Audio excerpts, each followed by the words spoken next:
Hello friends, my self Krishna Abhishek and welcome to my YouTube channel Gurukul science world. जैसे कि हमने आप लोगों से बोला था कि हम इलेक्ट्रिसिटी चैप्टर टोटल आपको सॉल्यूशन के रूप में देंगे, जो कि सीबीएसई और बिहार बोर्ड दोनों के लिए हेल्पफुल होगा। तो ये इलेक्ट्रिसिटी चैप्टर का कौन सा है, पार्ट 3 है। इसके पहले मेरे 2 पार्ट आ चुके हैं, आप मेरे प्लेलिस्ट में जाकर उस दोनों पार्ट को देख सकते हैं। अगर आपने दोनों पार्ट नहीं देखा है तो सबसे पहले पार्ट 1 और पार्ट 2 देखें, तब आपको इलेक्ट्रिसिटी पार्ट 3 अच्छे से समझ में आएगी। तो बिना टाइम वेस्ट किए हम लोग आज स्टार्ट करते हैं आज का क्लास। आज के क्लास में बच्चों हम लोग पढ़ेंगे electric circuit, symbol of electric component, circuit diagram and Ohm's law, जो कि सबसे इम्पोर्टेंट टॉपिक है क्लास 10 की इलेक्ट्रिसिटी का। इसी के इर्द गिर्द ये सारी चैप्टर जो है, ये सारा जो चैप्टर जो होगा इलेक्ट्रिसिटी, ये घूमता है। तो चलिए हम लोग स्टार्ट करते हैं। सबसे पहले सर्किट, इलेक्ट्रिक सर्किट। अब इलेक्ट्रिक सर्किट बच्चों क्या होता है? इलेक्ट्रिक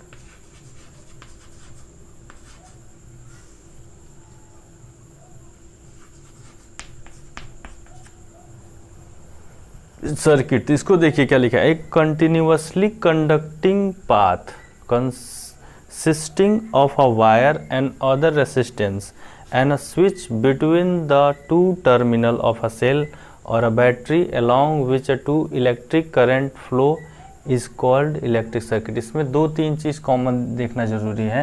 एक कंटिन्यूअसली कंडक्टिंग पाथ, एक ऐसा पाथ होना चाहिए जिससे हो करके कंटिन्यूअसली करंट जो हो वो पास कर सके किसी भी वायर में, ठीक है।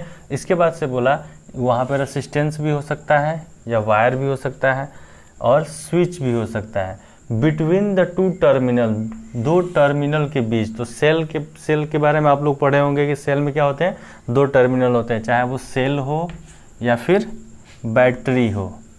Along which an electric current flow, जब इलेक्ट्रिक करंट उससे होके फ्लो करेगा तो हम लोग उसको क्या बोलेंगे, इलेक्ट्रिक सर्किट बोलेंगे। जैसे हम लोग यहाँ पे समझते हैं, आपको ध्यान दीजिएगा। जैसे मान के चलिए हमने वायर ले लिया, एक वायर में क्या किया, एक बल्ब जोड़ दिया, बल्ब जोड़ा, फिर यहाँ पे हमने क्या किया, इसके 2 कंपोनेंट को लिए एक बैटरी इसमें जोड़ दिया, बड़ा छोटा फिर बड़ा फिर छोटा, और यहाँ एक स्विच लगा दिया।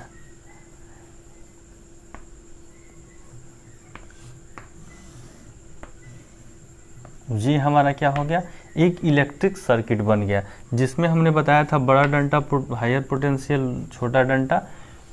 जैसे अगर कोई V वोल्ट का बैटरी जड़, अच्छा सेल और बैटरी में क्या अंतर होता है? तो सेल और बैटरी जो यहाँ पे दिया हुआ है, सेल बच्चों बोलते हैं जो एक सिंगल सेल होता है। जैसे इसको हम लोग एक सेल बोलेंगे, जिसे देखा होगा आपने टॉर्च में हम लोग अलग अलग जगहों पे यूज करते हैं, ये एक सेल होता है। तो इसमें भी एक पॉजिटिव और एक नेगेटिव टर्मिनल होता है। लेकिन जब 2 सेल को हम लोग जोड़ देते हैं, यानी एक ऐसा, फिर यहाँ एक सेल इसको हम लोग ऐड कर दें, तो ये जो होता है ये बैटरी कहलाता है। ये पॉजिटिव नेगेटिव फिर पॉजिटिव नेगेटिव, तो ये क्या हो गया, एक बैटरी हो गया। ये आपका एक सेल हुआ और ये बैटरी हो गया। तो यही यहाँ पे बोला है कि यहाँ पे बैटरी भी हो सकता है और सेल भी हो सकता है। अगर हम लोग सेल का रिप्रेजेंट हम लोग कैसे करते हैं, एक छोटा डंटा एक बड़ा डंटा, ये सेल होता है। और बैटरी के लिए एक बड़ा छोटा फिर एक बड़ा फिर छोटा, ये हो गया बैटरी का, ये हायर टू लोअर की तरफ। तो बोला कि जब इलेक्ट्रिक सर्किट, यहाँ से इलेक्ट्रिक करंट निकला आई और बल्ब ग्लो हुआ हमारा, फिर आई, जब तक हम लोग इसको ऑन नहीं करेंगे तब तक हमारा बल्ब ग्लो नहीं होगा। जैसे हमने स्विच को ऑन किया, बल्ब हमारा ग्लो हो गया। तो बल्ब जब ग्लो हुआ तो हमने बोला कि ये एक क्या हुआ, इलेक्ट्रिक सर्किट हम लोगों ने बना दिया है। अब इलेक्ट्रिक सर्किट कैसे बना, तो एक वायर, हम इसमें कौन कौन से कंपोनेंट आए, तो वायर आया पहला कंपोनेंट, उसके बाद से एक रेसिस्टेंस आया जो कि बल्ब के रूप में आया, एक स्विच आया और एक बैटरी आया। तो इतने सारे कंपोनेंट को मिला करके हमने क्या किया, एक रीअरेंज करके एक कंटिन्यूअसली पाथ बना दिया, जिससे कि इलेक्ट्रिक करंट क्या हो, आराम से फ्लो हो सके। और इसी को हमने क्या बोला, इलेक्ट्रिक सर्किट बोला। अब देखिए बच्चों, ये इलेक्ट्रिक सर्किट दो तरह का होता है, एक होता है ओपन सर्किट, एक होता है क्लोज सर्किट। तो हम लोग बात करते हैं सबसे पहले ओपन सर्किट की।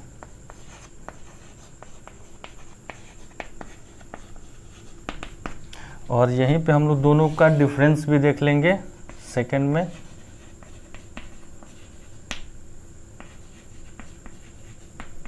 क्लोज सर्किट के, तो ओपन सर्किट में बच्चों क्या होता है, कहीं ना कहीं से हमारा एक कनेक्शन जो होता है वो टूट जाता है। कनेक्शन के टूट जाने से जो इलेक्ट्रिक करंट होता है वो फ्लो नहीं हो पाता है। जैसे इसको लेके चलिए, यहाँ सब कुछ लगा हुआ है, लेकिन क्या है यहाँ पे देखिए, तो अभी तक हमने स्विच ऑन नहीं किया है। तो जब तक हम स्विच ऑन नहीं करेंगे तब तक ये बल्ब हमारा ग्लो नहीं होगा, और बल्ब ग्लो नहीं होगा तो इसे हम लोग को क्या बोलेंगे, ओपन सर्किट, जिसमें इलेक्ट्रिसिटी जो होगा वो अपना पाथ कंप्लीट नहीं कर पाएगा। उसे हम लोग क्या बोलते हैं, ओपन सर्किट। तो ओपन सर्किट में, in open circuit the electricity does not complete their path। जब इलेक्ट्रिसिटी अपना पाथ कंप्लीट नहीं कर पाती है, कहीं कहीं से ब्रेक हो जाता है, इस पे हम लोग इसको स्लैश में दे सकते हैं, ब्रेक भी लिख सकते हैं। कहीं से ब्रेक हो जाता है, या फिर वायर कहीं से, जैसे सपोज करिए कि हमने स्विच ऑन किया लेकिन वायर यहाँ से कट गया है, तो वायर अगर कट जाए या स्विच ऑन ना हो तो उसको हम लोग ओपन सर्किट बोलते हैं। या बहुत ऐसी जगहों पे आप लोगों ने देखा, या घरेलू काम में भी हम लोग देखते हैं कि हम लोग वायर कहीं से कहीं लेके जाते हैं, अगर वायर कहीं का टूटा हुआ रहता है या कटा हुआ रहता है तो हमारा बल्ब जो होता है वो ग्लो नहीं होता, या कि जो भी इलेक्ट्रिक एप्लायंस उससे हम लोग रिलेटेड काम करते हैं वो जो है काम नहीं करता है। तो इससे क्या होता है, कहीं ना कहीं से हमें पता चल जाता है कि अगर हमारा बल्ब फ्यूज नहीं है तो तार कहीं ना कहीं कटा हुआ है, इसका मतलब वो कैसा सर्किट है, ओपन सर्किट है। अब देखते हैं हम लोग क्लोज सर्किट। तो क्लोज सर्किट में भी क्या होता है, ये कहीं भी किसी तरह से सर्किट हमारा अगर कंप्लीट हो तो उसे हम लोग क्या बोलते हैं, क्लोज सर्किट बोलते हैं। यानी कहीं कोई कटिंग नहीं हो और हमारा ये इलेक्ट्रिक करंट जो हो वो बल्ब हमारा हमेशा ग्लो होते रहे, इसे हम लोग क्या बोलेंगे, क्लोज सर्किट बोलेंगे। तो जब कंटिन्यूअसली फ्लो ऑफ करंट रहेगा, जैसे हम लोग सर्किट डायग्राम में पढ़ रहे थे, तो ये एक कैसा सर्किट था, क्लोज सर्किट था, जिसमें हमेशा बल्ब हमारा ग्लो होता रहेगा, और ओपन सर्किट में बल्ब हमारा ग्लो नहीं होगा। तो जनरल सी बात है, ये ओपन और क्लोज दोनों सर्किट का सबसे पहले तो एक स्विच काम करता है, किसी भी सर्किट को ओपन कर सकता है और किसी भी सर्किट को क्लोज कर सकता है। नहीं तो ऐसा होता है कि इलेक्ट्रिसिटी बहुत ज़्यादा खर्च होती है, जिससे कि अगर हम लोग दो सर्किट का यूज नहीं करते, जैसे दिन में सपोज करो बल्ब जल रहा है, तो बल्ब तो दिन भर जलेगा नहीं, तो उसको क्या करते हैं, स्विच हम लोग ऑफ कर देते हैं। यानी जो बल्ब से इलेक्ट्रिसिटी का जो एक सर्किट बना हुआ था वो कैसा हो जाता है, ओपन हो जाता है, जिसके कारण बल्ब हमारा ग्लो नहीं होता है। और जब हम लोग चाहते हैं कि सर्किट को कंप्लीट कर दे, तो स्विच जैसे ऑन करते हैं वैसे हमारा बल्ब ग्लो हो जाता है। तो ये सर्किट जो होता है आपका इलेक्ट्रिक सर्किट, ये दो तरह के होते हैं, एक होता है ओपन सर्किट और दूसरा क्लोज सर्किट। यहाँ पे डिफिनेशन हमने सर्किट का दे दिया। अब यहाँ पे ओपन सर्किट में क्या कि कंटिन्यूअसली फ्लो करंट नहीं हो पाता है, तो ओपन सर्किट होता है, और जिसमें कंटिन्यूअसली फ्लो होने लगता है सर्किट से इलेक्ट्रिसिटी, वो हमारा क्लोज सर्किट कहलाता है। अब चलते हैं हम अपने दूसरे पॉइंट की तरफ। अगर आपने इसको नोट नहीं किया तो इसको आप लोग नोट कर सकते हैं। दूसरा पॉइंट जो है आज का हमारा वो है आपका सिंबल। अब सिंबल के लिए देखिए, symbol of electric component. Symbol, बहुत सारे सिंबल होते हैं इलेक्ट्रिक कंपोनेंट से, जैसे कुछ सिंबल आपको बता देते हैं, जैसे वायर एक लाइन के थ्रू, सेल एक छोटा डंटा एक बड़ा डंटा, यानी इधर प्लस इधर माइनस, बैटरी जैसे एक बड़ा छोटा के साथ जुड़ा होगा, फिर एक छोटा माइनस प्लस, उसके बाद से हो सकता है बल्ब। और बल्ब का कहीं कहीं पे बल्ब ऐसे भी देखने को मिलता है, कहीं पे आपको बल्ब जो होगा वह ऐसे भी देखने को मिलेगा। तो ऐसे बहुत सारे इलेक्ट्रिक कंपोनेंट होते हैं जिसको हमने आपके इमेज के थ्रू यहाँ पे रखा हुआ है, आप इसे देख सकते हैं। इस इमेज में बहुत सारे इलेक्ट्रिक कंपोनेंट के अलग अलग सिंबल और दिए हुए हैं, जिसे आप लोग स्क्रीन को पॉज करके और इस इमेज के थ्रू जो भी आप चाहें अपना लिख सकते हैं, जो इमेज आपका यहाँ पे बगल में शो किया जा रहा है। तो इसे आप लोग देख करके इलेक्ट्रिक कंपोनेंट इसको याद करना बहुत ज़रूरी है बच्चों, क्योंकि बहुत सारे ऑब्जेक्टिव क्वेश्चन जो होते हैं वो इस इमेज के थ्रू आपको मिल जाएंगे। जैसे कि बल्ब का भी पूछा जा सकता है, या फिर रेसिस्टेंस का अगर पूछा जाए तो रेसिस्टेंस कैसे होता है, रेसिस्टेंस का सिंबल हम लोग ऐसे बनाते हैं। तो इस इमेज में जितने भी इलेक्ट्रिक कंपोनेंट दिए हुए हैं ये सारे ज़रूरी हैं, ये सारे आपको याद होने चाहिए। इसको कॉपी में नोट करके और याद कर लें। अब हम लोग चलते हैं अपने नेक्स्ट टॉपिक की तरफ। नेक्स्ट जो टॉपिक है हमारा, ये है हमारा सर्किट डायग्राम। अब जैसे हम लोगों ने इलेक्ट्रिक सर्किट पढ़ा था, तो सर्किट तो हम लोगों ने देखा कि हम लोगों ने भले ही डायग्राम पे समझ लिया था, लेकिन वो सर्किट क्या था, जैसे डोमेस्टिक यूज में हम लोग करते हैं, जैसे वायर लेते हैं, स्विच लेते हैं, उसके बाद से बल्ब लेते हैं, बैटरी या सेल लेते हैं, उन सब को एक कनेक्ट किया जाता है। तो जब ऐसा कनेक्शन एक सिंबॉलिक फॉर्म में हो, जैसे अभी हम लोगों ने क्या पढ़ा, सिंबल पढ़ा, तो जब उन सब के सिंबॉलिक फॉर्म में एक अलग से सर्किट बनाए, उस सर्किट को हम लोग सर्किट डायग्राम बोलते हैं। यानी जिस सर्किट को हम लोग सिंबॉलिक रिप्रेजेंटेशन करें वो हमारा क्या होता है, सर्किट डायग्राम होता है। यानी a diagram which indicate a different component of a circuit have been connected to using a electric symbol, इस component is called a circuit diagram. बिल्कुल आसान लैंग्वेज है।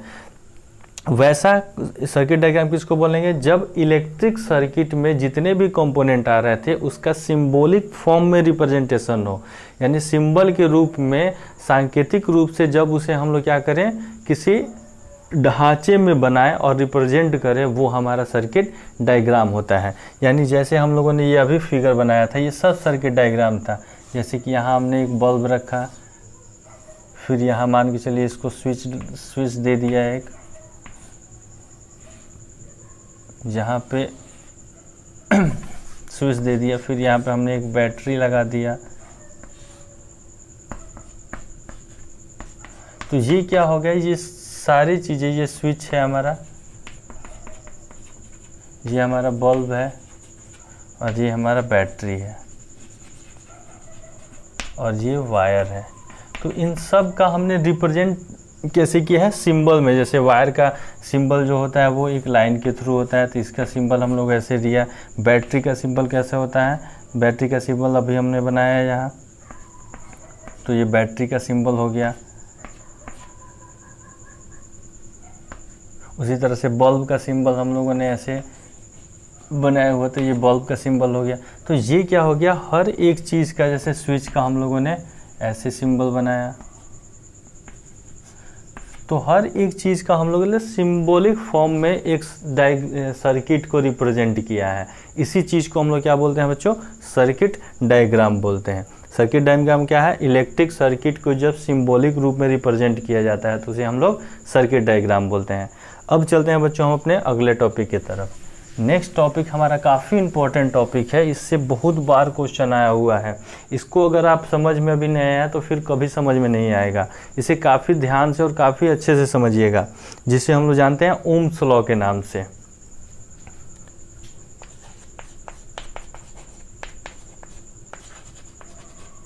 Ohm's law. अब सबसे पहले बता दें कि ये लॉ क्या होता है। जैसे कि बच्चों, किसी जो साइंटिस्ट होते हैं वो अपना एक स्टेटमेंट देते हैं, अलग अलग तरह का स्टेटमेंट देते हैं, और उस स्टेटमेंट को क्या किया जाता है, एक्सपेरिमेंटली प्रूव किया जाता है, या दूसरे साइंटिस्ट उसको गलत साबित करना चाहते हैं। तो अगर कोई उसे गलत साबित कर देता है तो वो लॉ नहीं बन पाता है। अगर कोई साइंटिस्ट उसे गलत साबित नहीं कर पाता है तो वो क्या बन जाता है, एक लॉ हो जाता है। तो जो ओम्स ने दिया था, ओम्स जो थे एक साइंटिस्ट थे जिसका पूरा नाम था जॉर्ज साइमन ओम, और उन्होंने एक रिलेशन बताया था पोटेंशियल डिफरेंस और इलेक्ट्रिक करंट के बीच। उन्होंने क्या बताया था बच्चों, इलेक्ट्रिक करंट और पोटेंशियल डिफरेंस के बीच क्या रिलेशन बताया था कि electric current is directly proportional to potential difference. बस यही लॉ उनका था। तो उन्होंने बोला था एट द कांस्टेंट टेम्परेचर, सबसे पहले कांस्टेंट टेम्परेचर पे, अगर टेम्परेचर कम या ज़्यादा हुआ तो इसके वैल्यू में अंतर आ सकता है, लेकिन उन्होंने बोला at constant temperature the current flowing through a conductor, अगर किसी कांस्टेंट टेम्परेचर में कहीं से भी करंट फ्लो कर रहा है किसी कंडक्टर में, तो वो डायरेक्टली प्रोपोर्शनल होगा potential difference across at the end, दो पॉइंट के बीच के पोटेंशियल डिफरेंस के बीच अगर कोई करंट फ्लो कर रहा है किसी कंडक्टर में, तो करंट जो होगा वो डायरेक्टली प्रोपोर्शनल किसके होगा, V के होगा, यानी पोटेंशियल डिफरेंस के होगा। पोटेंशियल डिफरेंस हमने पार्ट 2 में अच्छे से डील किया है, उसको पहले देख ले, तब ये कुछ ये होगा पार्ट 3 आपको अच्छे से समझ में आएगा। तो सबसे पहले इन्होंने क्या बोला कि करंट इज डायरेक्टली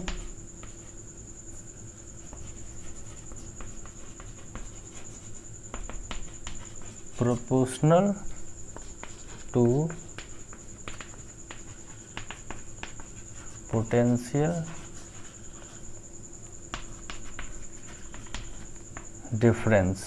ये हम उनका क्या था, दिया हुआ लॉ था कि करंट जो होगा वो डायरेक्टली प्रोपोर्शनल होगा किसके, पोटेंशियल डिफरेंस से। उसमें पहले उन्होंने बोल दिया था क्या, eight constant temperature,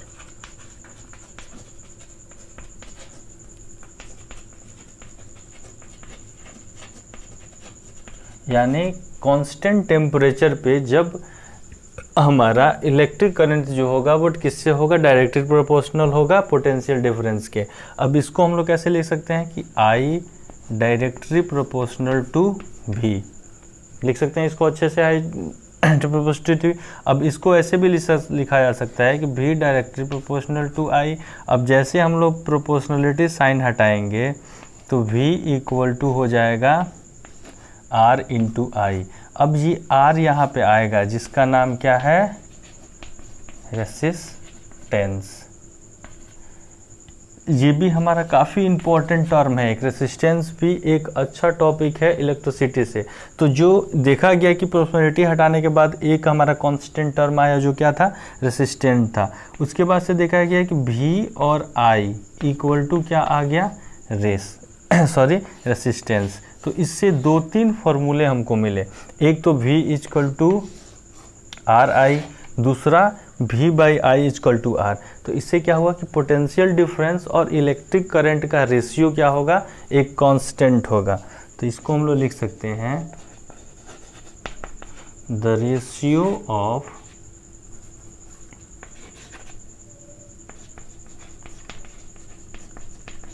potential difference and current is constant, यानी पोटेंशियल डिफरेंस और इलेक्ट्रिक करंट का जो रेशियो होगा वो क्या होगा, कांस्टेंट होगा। और उसी कांस्टेंट को हम लोग किस नाम से जानेंगे, रेसिस्टेंस के नाम से जानेंगे। यही रेसिस्टेंस क्या होगा, ये कांस्टेंट होगा जब V और I का रेशियो हम लोग निकालेंगे। तो इससे हम लोगों को क्या मिला कि V I बराबर R। अब देखते हैं बच्चों, एक बार फिर से मैं आप लोगों को बता दूं यहाँ से कि ओम्स लॉ ने क्या, ओम्स ने क्या बताया था, ओम्स ने रिलेशन बताया था, relation between potential difference and electric current, यानी पोटेंशियल डिफरेंस और इलेक्ट्रिक करंट के बीच के उन्होंने रिलेशन बताए थे कि इन दोनों में कैसा रिलेशन होता है। तो रिलेशन कैसा होता है, करंट जो होता है वो डायरेक्टली प्रोपोर्शनल होता है पोटेंशियल डिफरेंस के।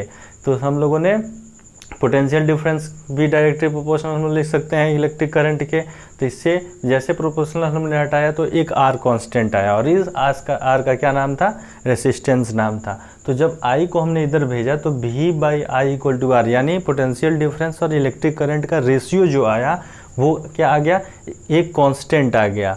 तो वहीं पे लिखा the ratio of potential difference and current is a constant, और इस कांस्टेंट को हम लोग क्या बोलते हैं, R बोलते हैं। अब देखते हैं बच्चों कि ये डिपेंडेंट किस पे होते हैं।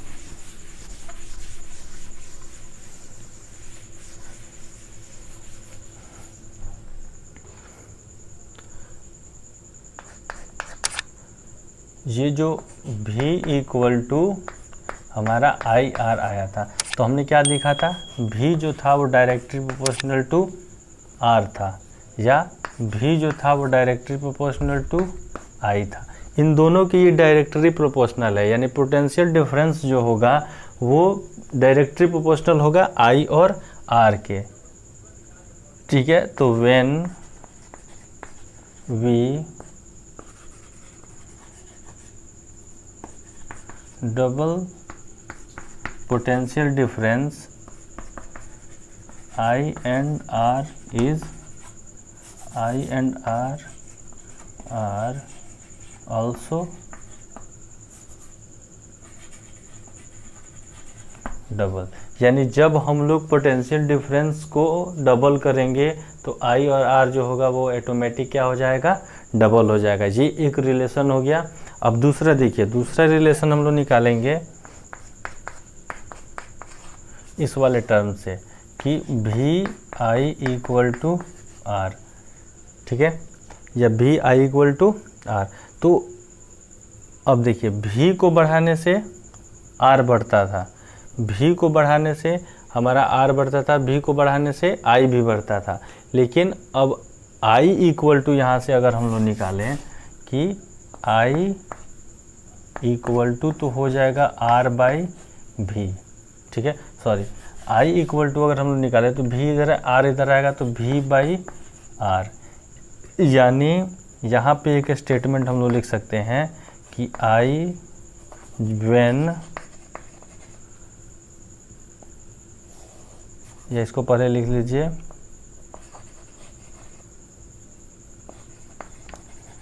Current is directly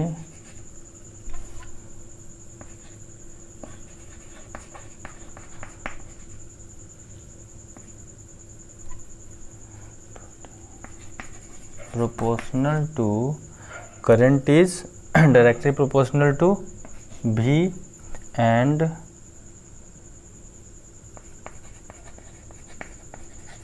inversely proportional to R। अब यहाँ पे देखिए इन्वर्सली प्रोपोर्शनल आया है। इन्वर्सली प्रोपोर्शनल आने का मतलब होता है कि इन्वर्सली प्रोपोर्शनल कहने का मतलब है कि जब भी हम लोग इलेक्ट्रिक करंट को बढ़ाएंगे तो R जो होगा वो हमारा कम हो जाएगा, और जब हम लोग इलेक्ट्रिक करंट को बढ़ाएंगे तो यहाँ पे तो डायरेक्टली प्रोपोर्शनल है, यानी जब हम लोग R को डबल करेंगे, इसको हम लोग लिख लेते हैं व्हेन बी डबल आई, जब हम लोग I को डबल करेंगे तो V is also डबल, ठीक है। जब हम लोग I को डबल किए तो V भी डबल हो गया, लेकिन